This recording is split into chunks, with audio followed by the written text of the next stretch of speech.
Hello, my name is Tony Fernandez. My full name goes as Anthony Lucio Fernandez. I studied in Bombay in Don Bosco High School, Matunga. I passed out from this school and I did my electrical technology from St. Xavier's, Mumbai. And soon after my training, I joined Otis in the field operations at Bombay headquarters. I worked there and I rose to the in the ranks as a foreman, and I left for better prospects to Bahrain in the year 1978. After that, I spent. It was a new environment working in the Gulf. It was just that the development in the Gulf had just begun, 1978, and we were the first part experiencing the difficulties of a new generation building up in the construction industry.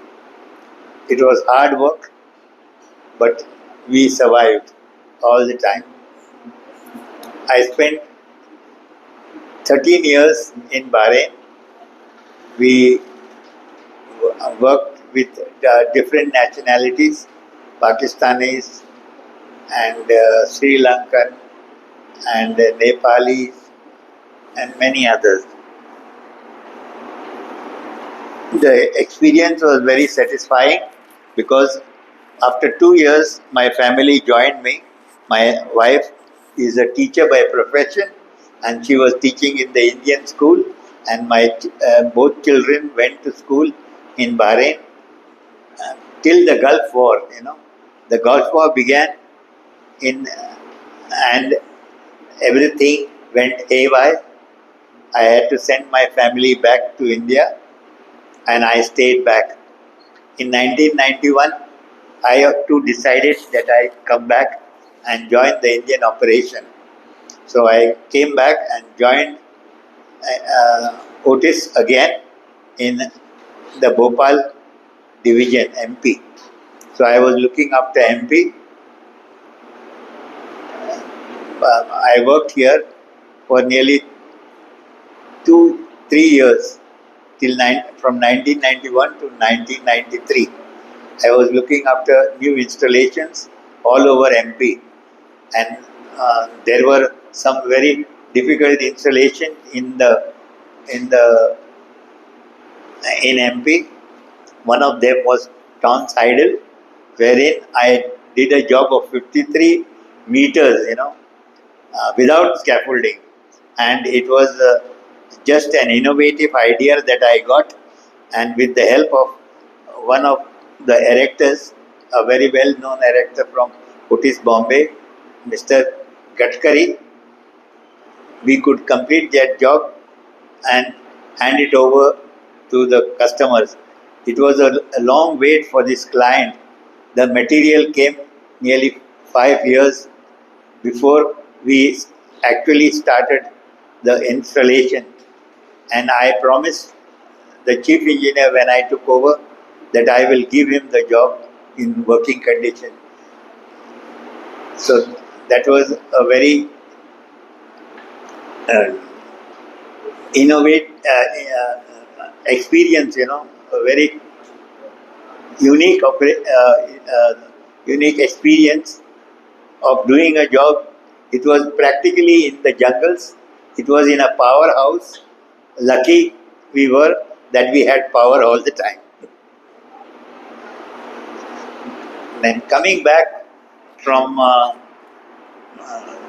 to Bhopal, the job was not very satisfying from the point of view that the workload was too much, and the difficulties that we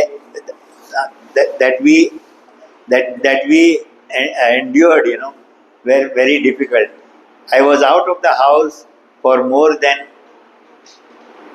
um, 3 weeks a month, which made my family very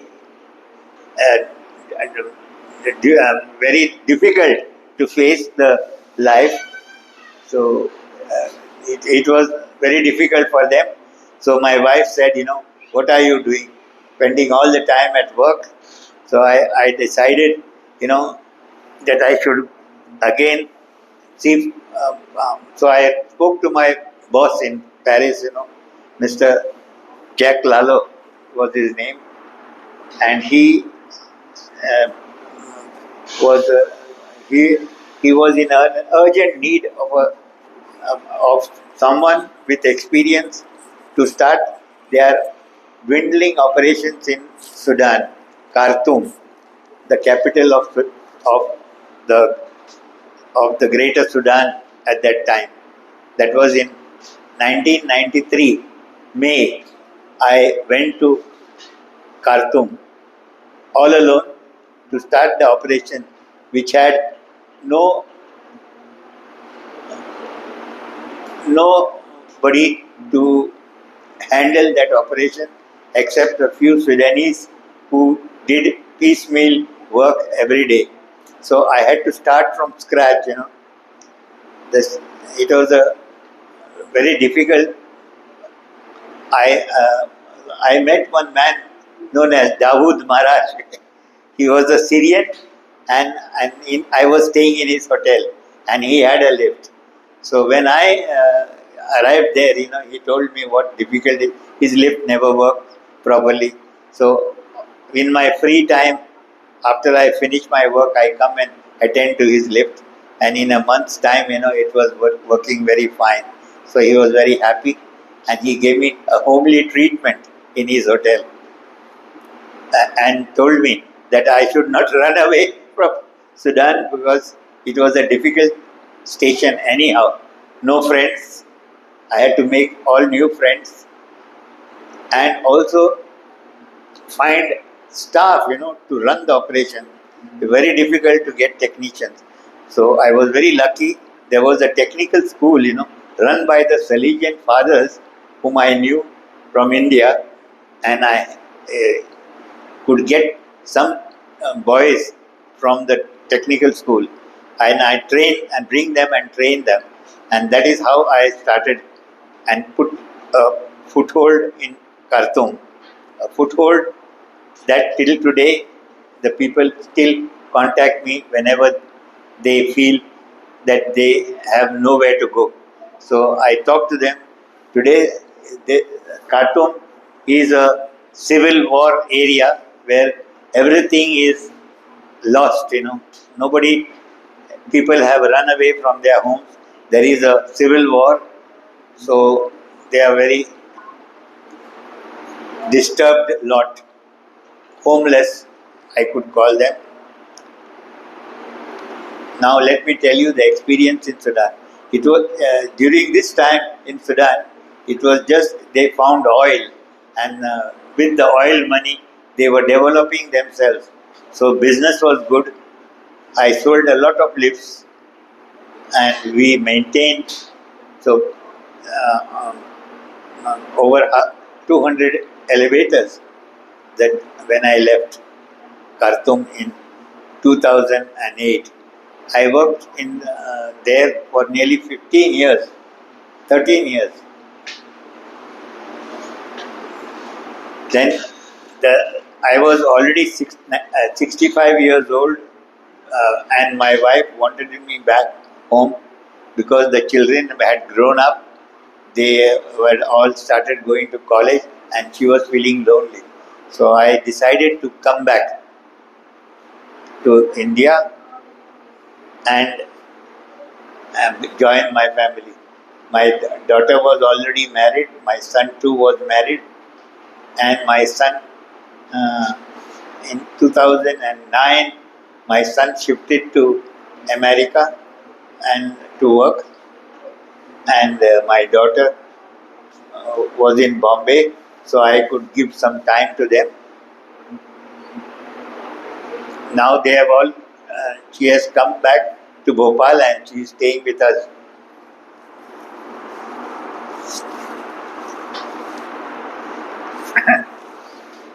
Now coming back, I decided that I should do something.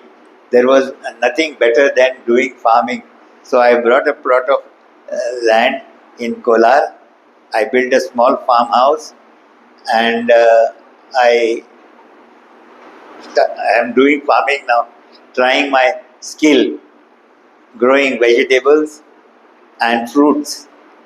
Assorted fruit trees I have, 4 mango trees, one cashew tree, one grapevine, one uh, lychee tree, bananas, different varieties,